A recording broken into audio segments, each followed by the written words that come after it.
মুভির শুরুতে আমরা চাক নোল্যান্ডকে দেখতে পাই, যে ফেডেক্স কুরিয়ার কোম্পানির অপারেশন এক্সিকিউটিভ হিসেবে নিযুক্ত আছে। আর তার কাজ হচ্ছে বিভিন্ন দেশে গিয়ে সকল কর্মচারীদেরকে বোঝানো যে সময় অনেক গুরুত্বপূর্ণ, যে করেই হোক আমাদের সময়ের মধ্যে সব পার্সেল ডেলিভারি করতে হবে। কারণ কুরিয়ার বা পার্সেল ডেলিভারি কোম্পানির প্রধান কাজই হচ্ছে সময়ের মধ্যে এবং অক্ষত অবস্থায় অন্যের ডকুমেন্টস পৌঁছে দেওয়া। ঠিক সেই সব এমপ্লয়ার রাশিয়ার ফেডেক্স অফিসে এসেছে এবং তাদের ধোলাই করছে দেরিতে পার্সেল ডেলিভারি করার জন্য। বোঝাই যাচ্ছে চাক অনেক সতর্ক তার কাজের ব্যাপারে। এরপর সে রাশিয়া থেকে ফিরে আসে ম্যান অফিসে। সেখানে আমরা দেখতে পাই চাকের গার্লফ্রেন্ড ক্যালিকে। তাদের মধ্যে অনেকদিন ধরেই রিলেশন চলছিল এবং তারা একে অপরকে অনেক অনেক বেশি ভালোবাসে। ক্যালি সবসময় চায় চাক যেন তাকে বিয়ে করে, কিন্তু চাকের এই প্রতিনিয়ত বিদেশ ভ্রমণ আর সময়ের অভাবে সেটা কোনোভাবেই সম্ভব হয়ে উঠছিল না। এক ফ্যামিলিতে দাওয়াত খাওয়ার সময় দেখা যায় চাকের দাঁতে প্রবলেম আছে। মাঝে মাঝে সেটা তাকে অনেক পীড়া দেয়। ক্যালি তাকে বারবার বলে ডেন্টিস্টের কাছে গিয়ে ঠিক করিয়ে নিতে, কিন্তু এত ছোট কাজের জন্য তার সময় কোথায়। এদিকে ক্রিসমাস প্রায় চলে এসেছে, কিন্তু চাক এবারও ক্যালিকে ছেড়ে মালয়েশিয়ায় যাচ্ছে তার কোম্পানির একটি বিশেষ কাজের জন্য। ক্যালির মন খুব খারাপ হয়ে যায়, কিন্তু চাক বলে যে করেই হোক ক্রিসমাসের আগের দিন তার কাছে চলে আসবে। এদিকে বিদায় দেওয়ার সময় ক্যালি চাককে একটি ঘড়ি উপহার দেয়, যেখানে ক্যালির একটি ছবি ছিল। আর চাকও ক্যালিকে একটি ক্রিসমাস গিফট দেয় আর বলে এটা ক্রিসমাসের সন্ধ্যায় তুমি খুলবে।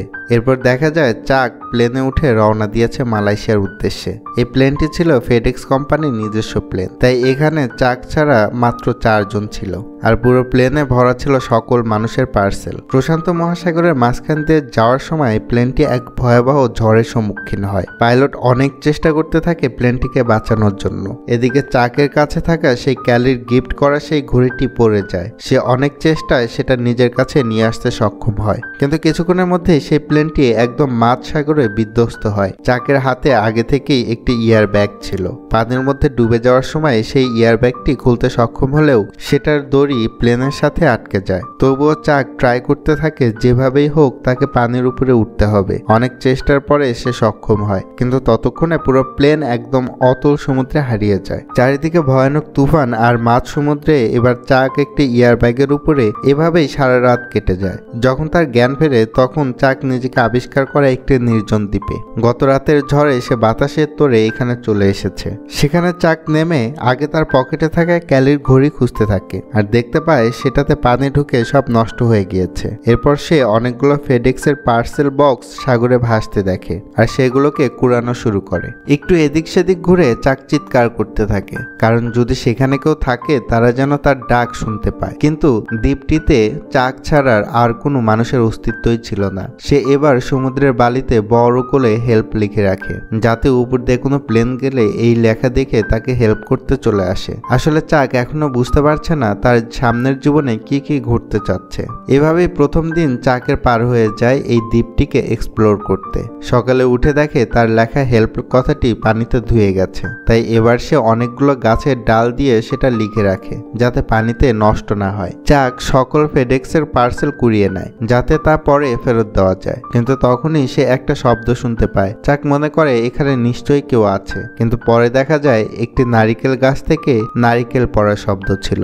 দ্বীপে অনেক নারিকেল গাছে ভরা। এছাড়াও দ্বীপে কোনো পানির ব্যবস্থা নেই। সাগরের পানি তো আর খাওয়া যায় না, তাই নারিকেলগুলো দেখে চাক ভরসা পায় যে যাক অবশেষে পানির একটি ব্যবস্থা হলো। কিন্তু এতই শক্ত নারিকেল সে কিভাবে ফুটো করে খাবে? চাক অনেক চেষ্টা করতে থাকে, কিন্তু কোনো উপায় তার কাজে আসে না। একদম শেষে সে একটি পাথর দিয়ে নারিকেল ফুটো করতে পারে আর ডাবের পানি খেয়ে তার তৃষ্ণা মেটায়। এতে করে চাক অনেকটা শক্তি সঞ্চয় করে নেয়। এরপর সমুদ্র পাড়ে চাক একটি গুহা দেখতে পায়। সেখানে হ্যালো হ্যালো বলে চিৎকার করেও কোনো উত্তর না আসায় সে বুঝতে পারে এখানেও কেউ নেই। শুধু পানি খেয়ে তো হচ্ছে না, খাবারও চাই। কিন্তু এই দ্বীপে সমুদ্র ছাড়া খাওয়ার আর কোনো উৎসই নেই, তাই সে মাছ ধরার চেষ্টা করতে থাকে। কিন্তু এতে করে পাড়ে থাকা শৈবাল ও কোরালে তার পা ক্ষতবিক্ষত হয়ে যেতে থাকে। রক্তে ভেসে যায় সমুদ্রের পানি। তাই সে তার প্যান্ট হাফ করে কেটে নিয়ে তা পায়ে জড়িয়ে নেয়। এরপর চাক এক বিশাল পাহাড়ি চূড়া দেখতে পেয়ে ভাবে যে এখানে যদি সে উঠতে পারে তাহলে পুরো সমুদ্র থেকে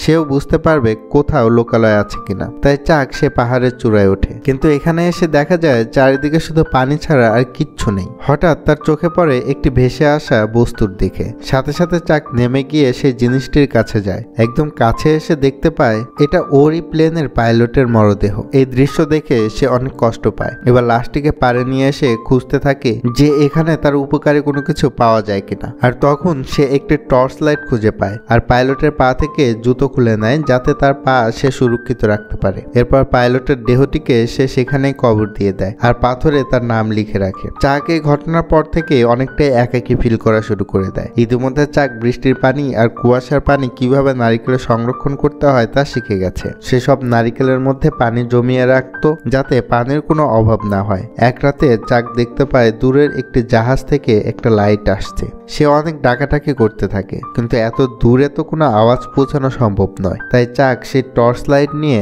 আলো জ্বালিয়ে সিগন্যাল দিতে থাকে, কিন্তু টর্চের আলো তো এত দূরে পৌঁছায় না। চাকও ছেড়ে দেওয়ার পাত্র না। সে তার ইয়ার ব্যাগ আর সকল প্রয়োজনীয় জিনিসপত্র নিয়ে সমুদ্রের উদ্দেশ্যে রওনা দেয়। এই দ্বীপের চারদিকে ছিল বিশাল বিশাল ঢেউ। এই ঢেউ পার করা ছিল সবচাইতে বড় চ্যালেঞ্জ। তাও সাহস করে সে এগিয়ে চলতে থাকে, কিন্তু এক বিশাল বড় ঢেউয়ের তোড়ে তার বোট সহজেই উল্টে যায় আর সাথে সাথে একটি শৈবালের আঘাতে তার পায়ে বড় ক্ষতের সৃষ্টি হয়। অনেক কষ্টে সে উপরে উঠতে সক্ষম হয়। ততক্ষণে পুরো দ্বীপে ভয়ঙ্কর বৃষ্টিপাত শুরু হয়ে গিয়েছে। সে কোনো রকমে গুহার মধ্যে এসে কিছু পানি খেয়ে নেয়, কিন্তু সে এতটাই দুর্বল আর ক্লান্ত হয়েছিল যে টর্চ লাইট জ্বালিয়ে সে ঘুমিয়ে পড়ে। আর সকালে উঠে দেখে যে সেই টর্চের ব্যাটারিও একদম শেষ হয়ে গিয়েছে। এদিকে তার সব খাবারও শেষ। তাই চাক সেই পার্সেলগুলো ওপেন করতে শুরু করে যাতে সেখানে কোনো খাবার আছে কিনা সেটা দেখতে পায়, কিন্তু সেখানে কোনো খাবারই ছিল না। কোনো পার্সেলের মধ্যে মেয়েদের ড্রেস, কোনোটাতে একটি বল, আবার কোনোটাতে একটি স্কেটিং শু।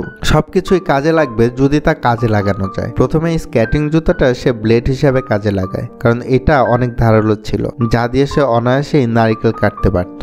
এই ব্লেড দিয়ে সে মাছ ধরার বর্ষাও বানিয়ে ফেলে। অন্যদিকে মেয়েদের ড্রেস দিয়ে সে মাছ ধরার জাল বানিয়ে সে মাছ ধরতে থাকে, কিন্তু কাঁচা মাছ তো আর সে কোনোভাবে খেতে পারছিল না। তাই এবার তার প্রয়োজন আগুন জ্বালানোর। বেসিক জ্ঞান দিয়ে সে একটি শুকনো কাঠের উপরে অন্য একটি শুকনো কাঠি দিয়ে ঘষতে থাকে, কিন্তু তাতে কোনো ফলই হয় না, বরং জোরে জোরে ঘষার কারণে তার হাতের তালু ছিলে যায়। এতে করে পুরো হাত একদম রক্তে মাখামাখি হয়ে পড়ে। রাগে দুঃখে সে সবকিছু তছনছ করতে থাকে। আর তখন সে রক্ত মাখা ওই যে সাদা বলটি পেয়েছিল সেটা ধরে অনেক দূরে ফেলে দেয়। কিছুক্ষণ পরে তার রাগ কমলে সে বলটিকে হাতে নিয়ে দেখে সেখানে একটা রক্তের দাগে মুখের মতন আকৃতি হয়ে আছে। তখন চাক দুটো চোখ আর একটি হাসি মাখা মুখ আঁকিয়ে দিলে তা একদম মানুষের মুখের মতোই দেখা যায়। এবার চাক তার মুখের দিকে তাকিয়ে আগুন জ্বালাতে থাকে। এই বলটার পিছনে নাম লেখা ছিল উইলসন, তাই চাক তাকে উইলসন বলে ডাকতে থাকে। আসলে চাক তো এই দ্বীপে পুরোই একা ছিল, তাই এই বলটাকে সে একটি জীবিত মানুষের মতন ট্রিট করতে শুরু করে। এই উইলসনের সাথে কথা বলতে বলতে হঠাৎ করে তার কাঠে আগুন জ্বলে যায়। চাক তার আবিষ্কারে একদম বাচ্চাদের মতো আনন্দ করতে থাকে।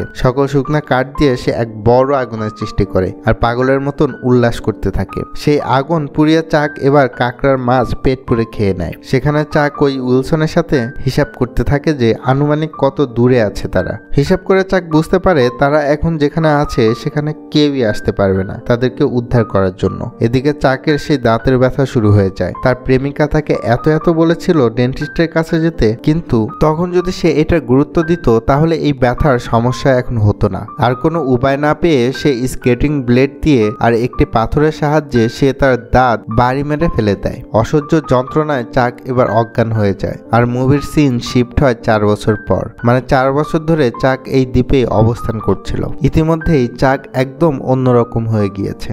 অনেক বড় বড় লম্বা চুল, দাড়ি আর সেই সাথে তার নাদুস নুদুস বডিটাও একদম কঙ্কালসার হয়ে গেছে। সে এখন অনেক দূরে থেকেই মাছ শিকার করতে পারে আর তা কাঁচাই খেয়ে ফেলতে পারে।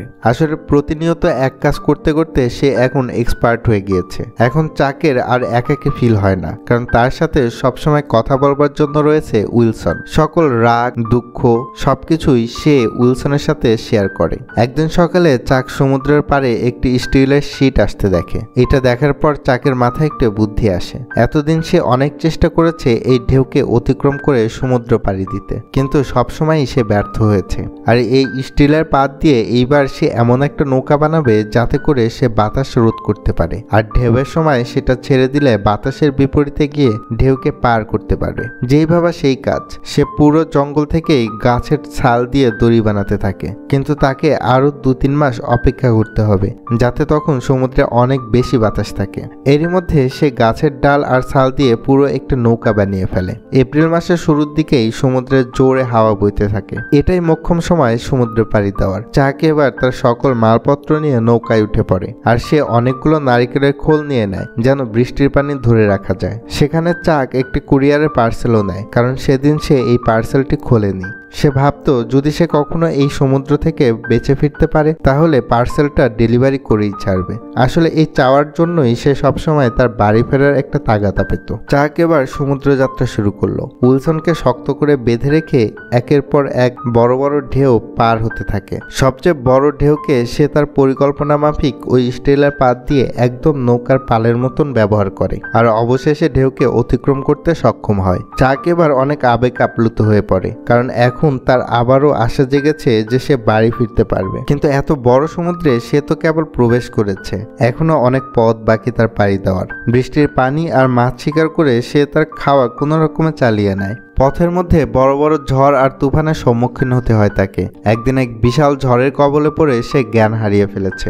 এই সময় তার অগোচরেই নৌকা থেকে উইলসন সমুদ্রের মধ্যে পড়ে যায়। জ্ঞান ফিরে পেয়ে চাক দেখতে পায় উইলসন আর সেখানে নেই। অনেক দূরে উইলসনকে দেখে চাক পানিতে ঝাঁপ দেয় তাকে ফিরিয়ে আনার জন্য, কিন্তু অনেক চেষ্টার পরেও সে ব্যর্থ হয়। আর এই সময় চাক উইলসন উইলসন বলে কান্না করতে থাকে। এখানে এই দৃশ্য এতটাই হৃদয় বিদারক যে সে তার একমাত্র বন্ধুকে হারিয়ে ভিতরে ভিতরে পুরোটাই ভেঙে পড়ে, আর সে তার বাঁচার আশা ছেড়ে দিয়ে মরার মতন ভাসতে থাকে সমুদ্রে। ঠিক সেদিনই এক বিশাল জাহাজ তার পাশ দিয়ে যাওয়ার সময় তাকে উদ্ধার করে। অবশেষে 4-5 বছর পরে সে বন্দিদশা থেকে মুক্ত হতে চলেছে।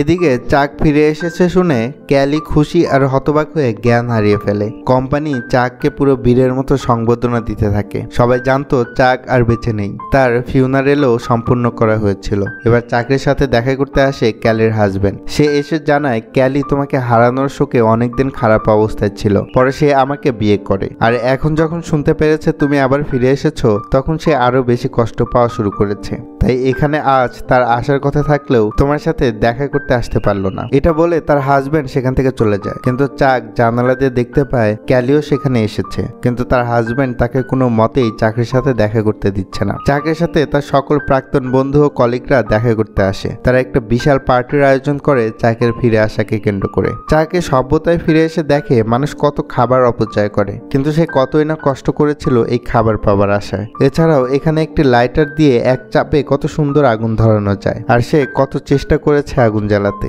এই সভ্যতার সাথে চাক যেন নিজেকে আর মানিয়ে নিতে পারছে না। এরপর এক রাতে চাক দেখা করতে যায় ক্যালির সাথে। ক্যালি সেখানে চাককে দেখে অনেক অবাক ও খুশি হয়। সে চাককে এমন ভাবে জড়িয়ে ধরতে থাকে যেন মনে হয় সে এমন কিছু ফিরে পায় যার জন্য ক্যালি অনন্তকাল অপেক্ষা করছিল। চাক এখানে ক্যালির সাথে দেখা করতে এসেছে তার সেই পুরাতন ঘড়িটি ফেরত দেওয়ার জন্য, কিন্তু ক্যালি সেই ঘড়ি ফেরত নিতে চায় না। কিন্তু চাক বলে এটা তো তোমাদের ফ্যামিলি ঘড়ি, তাই তুমি রেখে দাও। ক্যালি জানায় তাদের এখন একটা মেয়ে রয়েছে 3 বছর বয়সের। এদিকে ক্যালি তাকে গ্যারেজে নিয়ে আসে, আর সেখানে চাক দেখতে পায় ক্যালি তার গাড়িটিকে 5 বছর অনেক যত্ন করে রেখে দিয়েছে। আসলে ক্যালি এখনো চাককে অনেক অনেক ভালোবাসে, কিন্তু কি আর করার, তার তো বিয়ে হয়ে গিয়েছে। চাক এবার গাড়ি নিয়ে বের হয়ে পড়ে, কিন্তু ক্যালি তার ভালোবাসাকে আর লুকিয়ে রাখতে পারে না। ফলে সে গাড়ির পিছনে পিছনে দৌড়াতে থাকে। তার ডাক শুনে চাক আবারও ফিরে আসে, আর তখন দুজন দুজনের সাথে আলিঙ্গনে জড়িয়ে পড়ে। এখানে তাদের এই ভালোবাসার সিনটা সত্যি অনেক অনেক হার্ট টাচিং ছিল।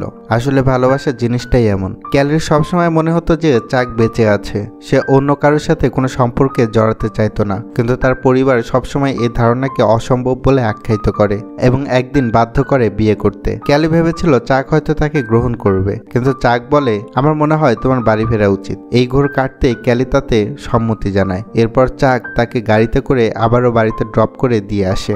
আর এখানেই চাক এবং ক্যালির সম্পর্কের এক বিয়োগান্তক ইতি তৈরি হয়। এর পরের সিনে আমরা দেখতে পাই চাক তার জীবনে ঘটে যাওয়া এই ঘটনা তার এক বন্ধুকে শোনাচ্ছে। সেখানে চাক বলে, আমি 5 বছর ধরে শুধু ক্যালির জন্যই বেঁচে আছি।